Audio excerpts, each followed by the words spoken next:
Action with the current administration. Now, we should also mention that we did try and contact Republican candidate for mayor Joseph Sullivan, but we were unsuccessful. We should also tell you that in Albany, Democrats outnumber Republicans 10-1, and there are only several hundred Green Party candidates. So the thought is right now that it's going to be an interesting but somewhat uneventful race for mayor of Albany. Ann and John. All right, and we'll be bringing those results as they come in tomorrow night. Regina Waldrop live in Albany. Thank you very much. Jennings beat out Republican challenger Joe Sullivan and Green Party candidate Alice Green. Green says she hopes she sees change. The mayor says he wants to keep victory. So I'm really happy about that. For now, victory belongs to Jennings, who says he'll make improving city schools a top priority. To recapitalize Albany initiative. The committee will help plan for Albany's expected growth as new companies set up shop here in the capital region. Now, they say the initial exclusion of African Americans on this committee is evidence of the mayor's lack of commitment to African Americans. They also say the people on this committee are disconnected with the wants and needs of people in Albany. All you would have to do is sit down with the elected officials, in my community, the pastors who represent those communities, and also the women and men who live on those blocks. It's a purely advisory committee that will come to me with recommendations, which we will then take around the city and get people to respond to, so they haven't been excluded. And we will hear more from Mayor Jennings later on in our news tonight. In Albany, Renee Marsh, CBS 6 News. Candidate, so we expected them to be much more involved with reforming a system that never worked for us. So I have to believe that the mayor wants to do what's best for the city. And if he does, he's got to start paying attention to all the people and including people of color, because we're here. Mayor Jennings has no announced public schedule today. Some harsh words for Albany's mayor concerning the city's Recapitalize Albany committee. Alice Green, who heads up the Center for Law and Justice, has been an outspoken critic of Jerry Jennings. Now she's targeting his Recapitalize Albany committee. That people were really upset about and outraged. It was one in a number of assaults on the community from the mayor. And people were saying, we're tired of being seen as second-class citizens. Mayor Jennings recently unveiled the 45-member advisory group that will work to craft a new vision for education, economic growth, and neighborhood revitalization. Green says the mayor failed to adequately represent the nearly 30% of African Americans who live in the city by only appointing one black member. We are a growing force, and to ignore that, we think, is ridiculous. You know, if Alice Green and a couple of people that have been holding press conferences for many, many years in the city are upset by it, I'm not going to worry about it, because you know what? They've been on the sidelines before. I don't see them in the fray. Mayor Jennings says this committee is not about the makeup of the group. It's about moving the city of Albany forward. Last week, Jennings added 7 members, including 3 African Americans. The group is made up of business people and community leaders. They can be participants. This is a purely advisory group that will come back with substantive recommendations to me, which we will then vet throughout the city, so there'll be opportunities for public input. Green says she will continue to monitor the Recapitalize Albany group to ensure the issues that affect the African American community are being raised. In Albany, Jamie Caslow, Capitol News 9. Mayor Jennings may have beat Alice Green in last November's election, but she continues to raise the issue that she believes the mayor is neglecting Albany's African American community.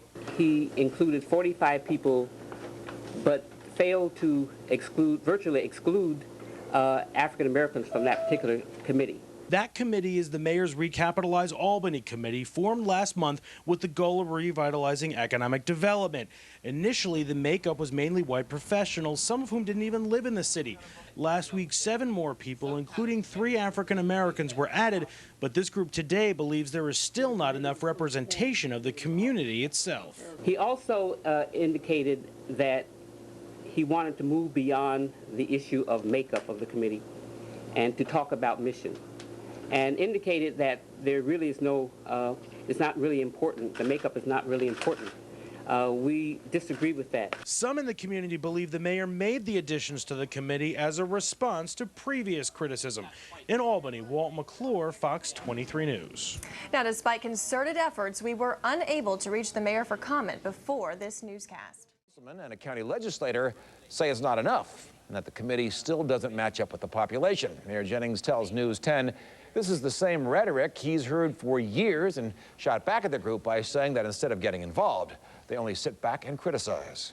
Washington Avenue corridor. It's wonderful, just what the community needs, really. They can come in and seek help, some advice, get guidance to what agency they need to go to and talk about it or try to get it solved before it get out of hand. I certainly think this is a great start. A start that perhaps needs a push. Alice Green, who's with the Center for Law and Justice, would like to see more services in the heart of Arbor Hill, targeting Arbor Hill's high drug use and recidivism rates. Recidivism rate is very high, and we need to empower people so that they become active participants in this community in terms of planning, and promoting public safety. Current Chief James Turley, who is set to retire at the end of the month. Tuffey had been serving as the director of the state's Emergency Management Office. Some are criticizing Mayor Jerry Jennings for appointing his longtime friend to the post. But Tuffey says he's ready for the challenge. That's one of the things I want to look at over the next couple of weeks and identify where the crime is taking place, in what sections of the city, and we're going to aggressively put more officers in those areas. This is no reflection on Mr. Tuffey, however, but we've always maintained that if there was an opening in the chief spot, that the mayor should carry out a search so that we make sure we had the best person that we could possibly get, someone who was innovative and able to work with the community.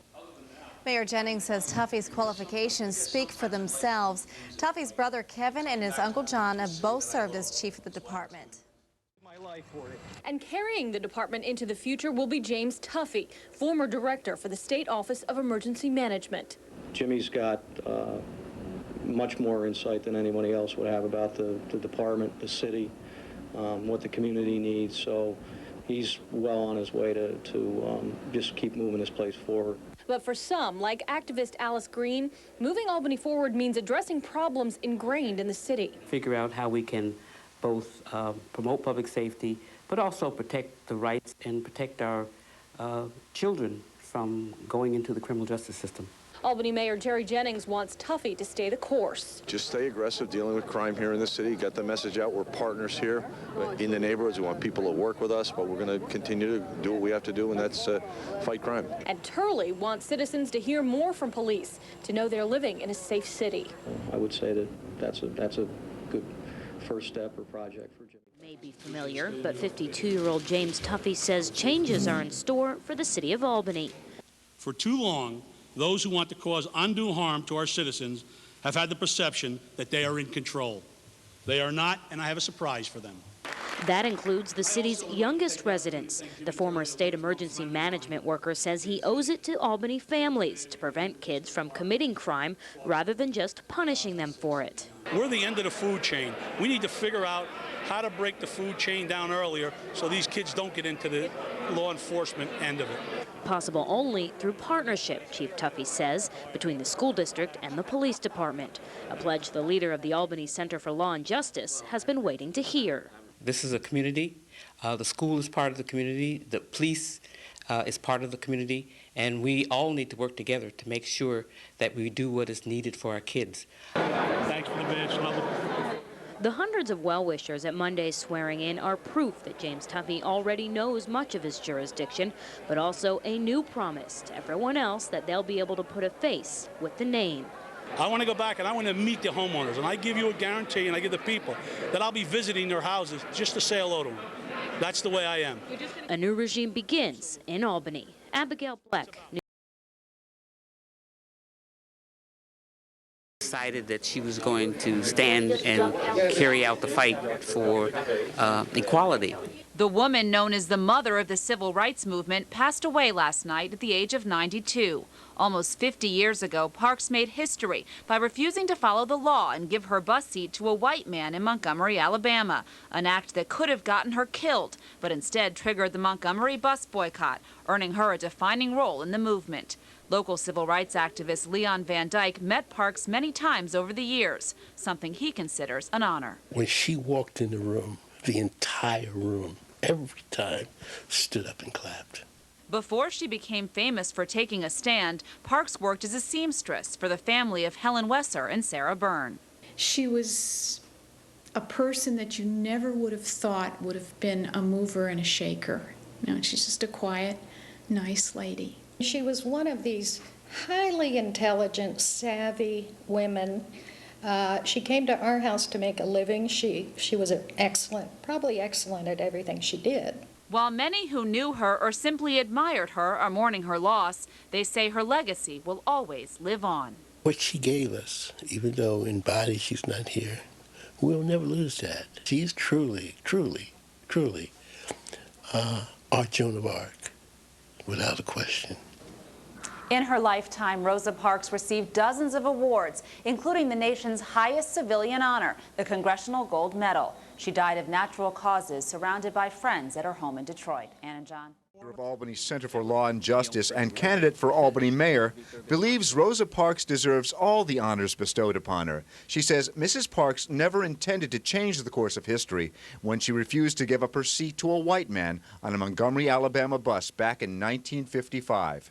It was simply a matter of enough was enough. It just got to the point that she had to say no, no more.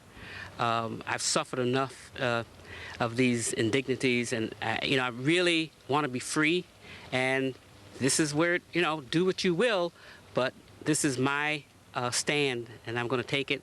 And her stand was actually sitting down. Leon Van Dyke, civil rights activist since the 1960s, met Mrs. Parks on several occasions. The first time was more than 30 years ago.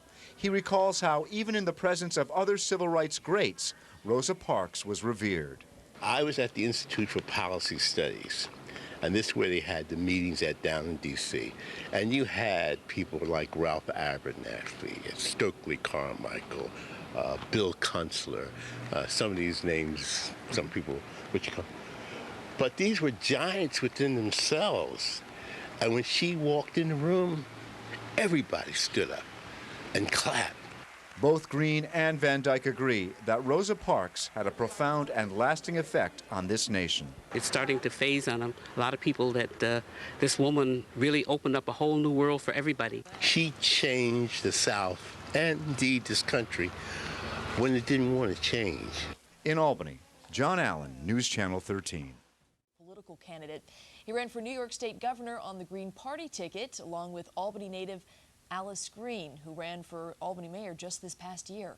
I think most people thought of him as a funny man, but I knew him as this really serious, compassionate person who was committed to doing what he could for social justice. Green says Lewis was loved by so many and that people would just love to flock to him while they were out campaigning together. She says he was known by everyone as Grandpa Al Lewis. I'm very proud to have run with him. I was overjoyed that I got a chance to spend so much time with him and learn so much from him, and I'm going to miss him very much. Al Lewis, dead at the age of 95.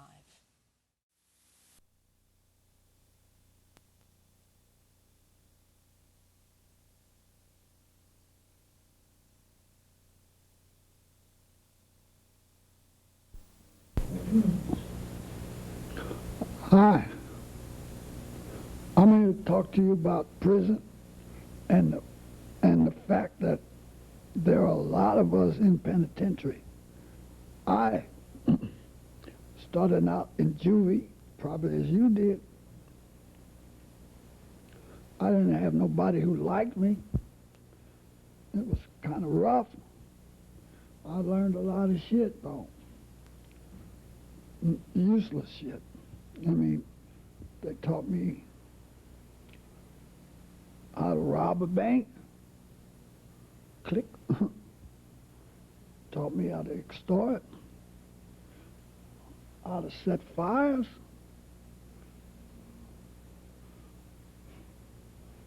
How to con people out their money when they get their pay every month. You know, some of the prisoners get paid $1 or $2. That's a lot of money in prison. I was just a person. I was raised in the streets, and I thought that was my life, was the streets, but it wasn't. I didn't know that then.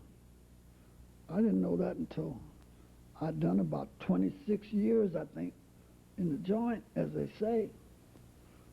I did hard time. I was a convict and a prisoner. And my lawyer, I'll never be able to pay him all I owe him because I'm out now. And them's the breaks, you know. I don't like owing people. They go to parties and talk about how much I owe them. I should think about how much he owes me. I never did rob him, molest his kids, or murder his wife. Although the thought did cross my mind.